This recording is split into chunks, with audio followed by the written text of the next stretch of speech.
அன்பு கலந்தரிய வணக்கம் நேர்களே. மீண்டும் சக்தி பிளஸ் ரிலீஸ் நிகழ்ச்சியினூடாக உங்களை சந்திப்பதில் மகிழ்ச்சி கொள்கிறோம். சக்தி டிவி மற்றும் நியூஸ் ஃபர்ஸ்ட் இணைந்து தரும் நிகழ்ச்சியாக இருக்கிறது. டிவி சார்பாக செய்திகளை அறியத்தர நான், நியூஸ் ஃபர்ஸ்ட் சார்பாக செய்திகளை ஆழ்ந்து ஆராய்ந்து தருவதற்கு உமா. வணக்கம் உமா. வணக்கம் கஜன். சக்தி தொலைக்காட்சி நேர்களுக்கும் இனிய காலை வணக்கம். ஒரு புதிய நாள் இன்று பிறந்திருக்கிறது. அனைவருக்கும் ஒரு நல்ல நாளாக அமைய வேண்டும் என்று சொல்லி எல்லோருக்கும் பொதுவான இறைவனை வாழ்த்திக் கொண்டு நிகழ்ச்சிக்குள் செல்லார். அந்த மாபெரும் யதார்த்தத்தில் இருக்கும் ஒரு துரும்பாக நானும் அதை ஏற்று நன்றி தெரிவிக்கிறேன். சரி, இப்ப நாங்கள் எங்களுடைய செய்தி பத்திரிகைகளுக்கு செல்லலாம். அந்த அடிப்படையில் முதலில் நாங்கள் சுடர் ஒளி பத்திரிகையினுடைய செய்திகளை பார்க்கலாம் என்று இருக்கின்றோம். நேற்றைய தினம் நமது சக்தி நியூஸ் பர்சனுடைய செய்திகளை அதிகமாக அலசி ஆராய்ந்த ஒரு செய்தியாக இருக்கிறது. இது எங்கள் குடும்பங்களை குடியமர்த்தவே வலிகாமம் வடக்கில் வீடுகள் இடித்தழிப்பு. சரவணபவன் எம்பியிடம் நேரில் கூறினார் ராணுவ அதிகாரி.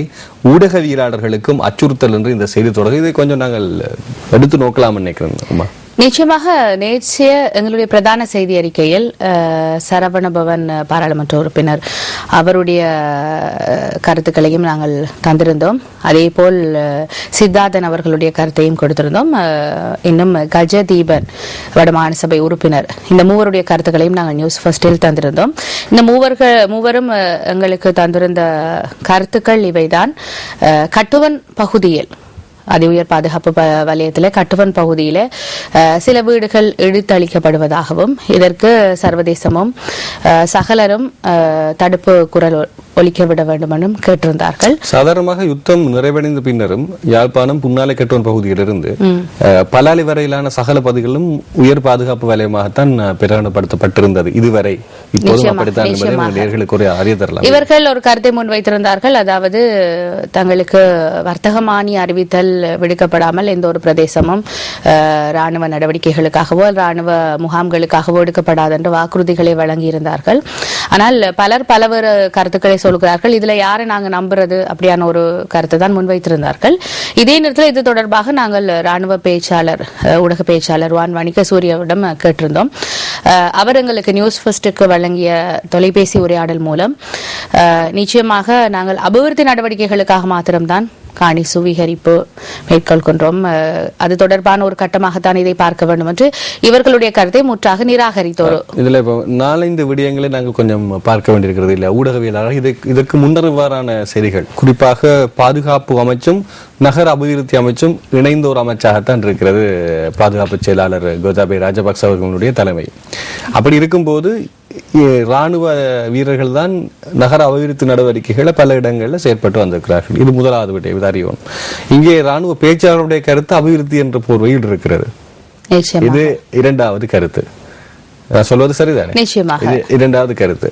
இப்ப சாதாரணமாக எந்த இடத்திலும் தலைமை பீடம் எடுக்கிற முடிவு அடிப்படை பீடத்திற்கு விளங்கி இருக்குமோ இல்லையோ தெரியாது. அதாவது அண்மை காலமாக நீங்க இந்த கொழும்பு மாநகர பார்த்தால் மிக பழமையான கட்டிடங்கள் புது பொலிவோடு இருக்கிறது. இதற்கு ராணுவத்தினருடைய போலீசாருடைய ஒத்துழைப்பு மிக அதிகமாக கிடைத்திருக்கிறது. கட்டிடங்கள் மிக சுற்றுலா கொண்டிருக்கும் போது ஏன் இடித்தீர்கள் என்று சொன்னால் அங்கே இருக்கக்கூடியவர்களுக்கு என்ன இருக்கும் தெரியும். அது ஒரு கொழும்புல நீங்க பாத்தீங்கன்னா சில முக்கியமான இடங்கள் மிக அழகாக சுற்றுலா தலங்களாக அழகாக வந்திருக்கு. அவர்கள் அது ஒரு தனிப்பட்ட ஒரு ஒப்பந்தக்காரர்களிடம் அந்த நடவடிக்கைகளை கொடுக்கவில்லை, அரசாங்கம் அதை மேற்கொண்டு வருகிறது.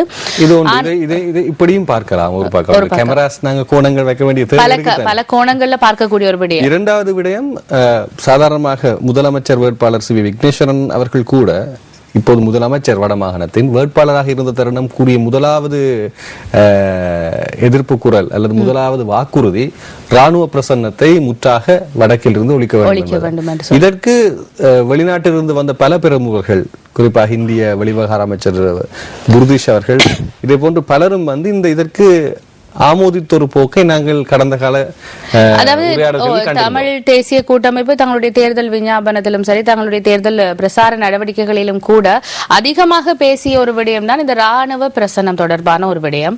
அது அவர்கள் பகிரங்கமாக தங்களுடைய கூட்டங்களில் பேசியிருக்கிறார்கள். இப்பொழுது முதலமைச்சராக தெரிவாகி இருக்கின்ற சி வி விக்னேஸ்வரன் அவர்கள் கூட பல தடவைகளில் அந்த விடயம் தொடர்பாக நீங்க கூறியது போல பேசியிருக்கிறார். எனவே நேற்றைய தினம் பாராளுமன்ற உறுப்பினர் சரவணபவன் இன்னும் ஒரு கருத்தை எங்களுக்கு முன்வைத்திருந்தார். அதாவது அந்த இடங்களில் ஊடகவியலாளர்கள் அச்சுறுத்தப்பட்டதாகவும் ஒரு கருத்தை முன்வைத்திருந்தார். உண்மையில் அது தொடர்பாக எங்களுக்கு எந்த விதமான அடுத்த பதிவுகளும் கிடைக்கவில்லை. நிச்சயமாக இது நேற்றைய தினம் நியூஸ் ஃபர்ஸ்ட் பதிவு செய்த ஒரு செய்தியாக நாங்கள் இதை பார்க்கின்றோம். நாங்கள் பல கோணங்களில் இதை தெரிவிப்பது நாங்கள், தீர்மானிப்பது நீங்கள். அந்த வகையில் அந்த இடத்துல அந்த ராணுவ பிரசன்னத்துக்கான அந்த நோக்கத்தில், குறிப்பாக அனந்தி தாக்கப்பட்ட சம்பவத்திலும் கூட அமெரிக்க தூதுவர் அல்லது அமெரிக்க தூதரகம் தனது கடுமையான கண்டனத்தையும் வெளிப்படுத்தி இருந்தது. ஆகவே இந்த நோக்கு சர்வதேச மத்தியிலும் மிக தெளிவாக இருக்கிறது பார்வை. அதே நேரம் இன்னொரு பக்கத்திலே அபிவிருத்தி என்ற போர்வையும் பார்க்க வேண்டிய இரண்டு விதமான பார்வைகளை நாங்கள் இங்கு முன்வைக்க வேண்டிய நிலையில் இருக்கிறோம். இரண்டு தரப்பு நியாயங்களையும் நாங்கள் நேற்று நியூஸ் ஃபர்ஸ்ட் ஊடாக தந்திருந்தோம்.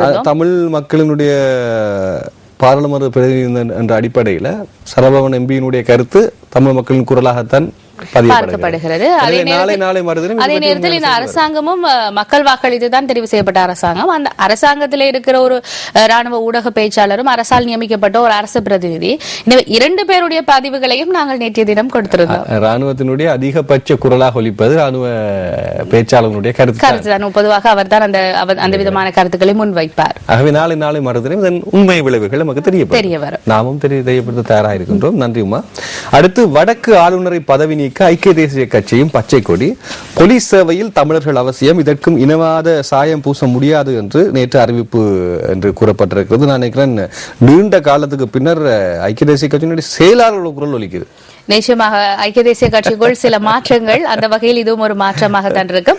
அதாவது சி.வி. விக்னேஸ்வரன் முதலமைச்சர், வடமாகாண சபையின் முதலமைச்சர், தன்னுடைய வடமாகாண சபை கட்டிடத்திலே இடம்பெற்ற கன்னி உரையிலே இந்த விடயத்தை பேசியிருந்தார். அதாவது அவர் சொல்லுற விடயம் என்னென்ன கஜன், தமிழ் மக்கள், அதாவது அவர் அதிலே தமிழ் பேசுகின்ற மக்கள் என்று தான் குறிப்பிட்டிருந்தார். தமிழ் முஸ்லீம் மக்கள் என்று அவர் குறிப்பிடவில்லை. தமிழ் பேசுகின்ற மக்களுக்கு ஒவ்வொரு கலாச்சாரம், பாரம்பரியம், பண்பாடு இருக்குது. அதை புரிந்து கொள்வது தமிழ் மொழி தெரிந்த போலீசார் தான் கடமையில் ஈடுபட வேண்டும் என்பதுதான் அவருடைய கருத்தாக இருந்திருக்கிறது. அது ஒன்று. அதைத்தான் இங்கே அதற்குரிய ஒரு இதாக ஐக்கிய தேசிய கட்சியிலிருந்து ஒரு குரல் வந்திருக்கிறது. நிச்சயமாக வரவேற்கக்கூடிய ஒரு விஷயம். அது தலைவரிடமிருந்து வந்திருக்க வேண்டிய விடயம். இரண்டாவது விடயம், அன்றைய அந்த கன்னியுரையின் போது இன்னும் ஒரு விடயத்தை அவர் அறியப்படுத்தியிருந்தார். அதாவது ஆளுநர் என்பவர் சிவில் சமூகத்தினுடைய பிரதிநிதியாக இருப்பதுதான் மக்களுடைய எதிர்பார்ப்பு. ஆளுநர் இல்லை என்ற ஒரு விடயத்தை அவர் கூறவில்லை. அங்கே இல்ல, அவர் அதாவது ராணுவ தரப்பிலிருந்து ஒருவரை ஆளுநராக தமிழ் மக்கள் ஏற்றுக்கொள்ள மாட்டார்கள். சிவில் சமூகத்தில் இருந்து நிச்சயமாக இருக்கும் என்று அவர் தொடர்ச்சியாக அவர் பல இடங்களில் வலியுறுத்திய ஒரு விடயத்தையும் தன்னுடைய கன்னி உரையிலே ஆற்றியிருந்தார். ஐக்கிய தேசிய கட்சி அதுக்கும் ஆதரவு தெரிவித்திருக்கிறது. அடிக்கடி நாங்கள் இதை கொஞ்சம் கோடிட்டு காட்டுவோம் இல்லையா? நிச்சயமாக 4 அம்ச கோரிக்கைகளை வலியுறுத்தி நவம்பர் 7 கொழும்பில் ஆர்ப்பாட்டம். சிவில் அமைப்புகள், தொழிற்சங்கங்கள் களத்தில்.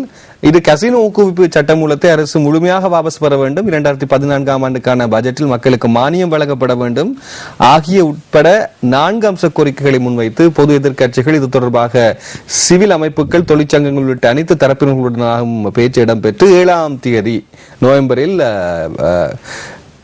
போராட்டம் நடத்துவதற்கு கொழும்பிலே தீர்மானம் மேற்கொண்டிருக்கிறார்கள். கஜன், பொதுவாக பாத்தீங்கன்னு சொன்னா ஒரு அரசு ஆண்டு கொண்டிருக்கிற காலத்துல அரசுக்கும் எதிர்கட்சிகளுக்கும் இடையில சில கருத்து வேறுபாடுகள், அதாவது ஒரு நாள்ல முடிகிற சில கருத்து வேறுபாடுகள் இருக்கும். தொடர்ச்சியாக அந்த நான் நினைச்சதை நடத்திய முடிப்பேன் என்று அரசாங்கமும் அதற்கு எதிராக எதிர்கட்சியும் குரல் கொடுப்பது வளமையா இலங்கையில மாத்திரமல்ல எல்லா நாடுகளிலும் நடக்கிற ஒரு விஷயம். எல்லா நாட்டிலையும் நீங்க சொல்லிக்க அந்த விஷுவல் என்ற மனசுக்குள்ள ஓடுது உமா. இதே ஒரு ஜெர்மனி எடுத்துக்கொள்ளுங்க. ஜெர்மனியில அரசுக்கு எதிரான கருத்துக்கள் தாங்கிய போராட்டங்கள் வீதிகளில் நடைபெறுவது இல்லை. வித்தியாசமான போக்கு. அது அந்த அரசு அவைகளிலே நிறைவு பெற்றுவிடும். அதே தருணம் அரசு தரப்பில் இருப்பவர்கள் 5-6 பிளட் ப்ரூஃப் வெஹிக்கிளோட போறதும் இல்லை. அதாவது நாட்டுக்கு நாடெல்லாம் வித்தியாசப்படும். அதே நேரத்துல இதை இந்தியாவை நீங்க யோசிச்சு பாத்தீங்கன்னா மறுபக்கம் அதை திரைப்படங்களை காட்டுறது போல ஒரு நகைச்சுவையான காட்சியாக இருக்கு. ஆனா இப்ப இந்த பொதுவாக இந்த பட்ஜெட் காலத்திலையும் அரசும் எதிர்கட்சியும் பல விடயங்களும் முரண்படுறது வழக்கம். இப்ப மிக அண்மை காலமாக பேசப்படுற ஒரு விஷயம் இந்த கசினோ. இது தொடர்பான ஒரு தலைப்போட கசினோ சர்ஜி என்ற ஒரு தலைப்போட கூட நியூஸ் ஃபர்ஸ்ட் தொடர்ச்சியாக ஒவ்வொரு நாளும் அந்த விடயங்களை தந்து கொண்டிருக்கிறது. இப்ப நாளை மறுதினம் செல்வந்த வரி பற்றிய இன்னொரு செக்மெண்ட்டும் நீங்க தொடங்குவீங்கன்னு நான் நினைக்கிறேன். நிச்சயமா, அதாவது பொதுமக்கள் எதிர்நோக்குற விடயங்கள், அவர்கள் அதிகமாக பேசுகின்ற விடயங்களை நாங்க தர்றதுல உண்மையா சந்தோஷம் அடைகிறோம். அதுல ஒரு முன்னிக்கணும்னு சொல்லலாம். நிச்சயமாக இந்த கசினோ சர்ஜி இப்ப ஒரு முக்கியமான ஒரு சர்ஜையா பார்க்கப்படுது. அடுத்து மாவை சுமந்திரன் அனந்தி இன்று அமெரிக்கா பயணம், புலம்பெயர் நிகழ்வில் பங்கேற்க என்கின்ற செய்தி பிரசுரமாக இருக்கிறது. அமெரிக்கா பயணிக்கக்கூடிய அளவிற்கு தமிழ் தேசிய கூட்டமைப்பினுடைய செயற்பாடுகள் குறிப்பாக உலகளாவிய ரீதியில் புலம்பெயர் மத்தியிலும் ஏற்றுக்கொள்ளப்பட்டிருக்கிறது என்ற ஒரு விடயத்துக்கு முன் நாங்கள் வரலாமா? நிச்சயமாக புலம்பெயர் தமிழர்களால் அமெரிக்க தமிழ் சங்கத்தில் ஒழுங்கு செய்யப்பட்டுள்ள நிகழ்வில் பங்கு பெற்றுவதற்காக நாம் அங்கு செல்கிறோம் என்று அவர்கள் சுடரொலிக்கு தெரிவித்திருக்கிறார்கள். அந்த தமிழ் சங்கம் அதாவது நாடு கடந்து மொழி கடந்து எல்லா இடங்களிலும் இருக்குது. அந்த தமிழ் சங்க நிகழ்வுக்காக போகிறார்கள். நிச்சயமாக தமிழ் மக்களுக்கான ஒரு நிகழ்வாக அந்த நிகழ்வு இடம்பெறும். அடுத்து 70 லட்சம் ரூபாய் போலி நாணயத்தாள்கள் பறிமுதல் என்ற செய்தி ஒன்று இருக்கின்றது. இது பற்றி நாங்கள் பின்னர் பார்க்கலாம். அதிகப்படியாக இது பற்றி தான் செய்திகள் இருக்கின்றன. மாநாட்டை புறக்கணித்தாலும் நேரடியற்ற உதவிகள் தொடரும் கனடா அறிவிப்பு. அப்படி என்றால் கனடாவில் வசிக்கக்கூடிய சகல வாய்ப்புகளும் தமிழ் பேசும் மக்களுக்கு இருக்கிறது என்பதை ஒரு உறுதிப்படுத்தும் ஒரு செய்தியாக இருக்கிறது போன்று தெரிகிறது. நிச்சயமா இலங்கையின் அபிவிருத்தி திட்டங்களுக்கு நம்பிக்கைக்குரிய சர்வதேச நிறுவனங்கள் மற்றும் உள்நாட்டு அரசு சார்பற்ற நிறுவனங்கள் ஊடாக நிதியுதவிகளை கனடா வழங்கி வருகிறது என்று அவர் கனடிய வெளிவிகார அமைச்சர் சொல்லியிருக்கிறார். வலிகாமம் வடக்கு இடித்தளிப்பு என்கிற செய்திதான் ஆசிரியர் தலையங்கமாகவும் இருக்கிறது. இந்த கருத்தை சொன்னவர் யார்? பாராளுமன்ற உறுப்பினர் சரவண பவன். இந்த ஆசிரியர் தலையங்கம் சுடரொலி பத்திரிகைகள் அப்படி இருக்கிறது. நிச்சயமாக 1-10 ஆச்சு, 10-100 ஆச்சு, 100 கோடி ஆச்சு, என் வட போச்சே. அதாவது உச்சி மாநாட்டை புறக்கணின்னு சொல்லிய மனுக்கள் தான் அந்த 1-10 ஆச்சு, 10-100 ஆச்சு, 100 கோடி ஆச்சு, எப்படியும் வட போச்சு கூர்தீஷ் வருவதற்கு தீர்மானித்த செய்தி மிக கவலைக்குரியதாக இருக்கிறது. உச்சி மாநாடு இலங்கையில போர்டு போட்டிருக்கு. தமிழகத்தினுடைய தலைவி செல்வி ஜெயலலிதா அவர்களுடைய வேர்வை சிந்திய ஒரு விரக்தி வெளிப்பாடு தான் அது. கவலையோடு இருக்கிறார். ஜேபியினுடைய கற்பனை வடிவம் காட்டவில்லை. இன்றைய சுடரொலி பத்திரிகையின் செய்திகளை பார்த்து விட்டோம். இனி தினக்குரலை பார்ப்போம். தினக்குரலினுடைய பிரதான தலைப்பு, வடக்கு முதல்வரின் கோரிக்கைக்கு பிரதான எதிர்க்கட்சி ஆதரவு குரல், இனவாத பார்வை வேண்டாம் ஐக்கிய தேசிய கட்சியினுடைய செயலாளர் அத்தநாயக்க. தலைவரும் பேசினால் நன்றா இருக்கும் உமாசு கூறியது போது போலி 2000 ரூபாய் தாள்கள் புழக்கத்தில் என்கின்ற செய்தி பிரசுரமாக இருக்கிறது. அதாவது 7 மில்லியன் ரூபாவிற்கு அதிகமான போலி 2000 ரூபாய் நாணய தாள்களை அச்சிட்டு சூட்சுமமான முறையில் மோசடியில் ஈடுபட்டு வந்த பிரதான சந்தேக நபர் உட்பட 3 பேரை குற்ற புலனாய்வு பிரிவினர் மடக்கி பிடித்துள்ளனர் என்ற செய்தி இருக்கிறது. நாங்கள் இன்னும் பார்க்கலாம்.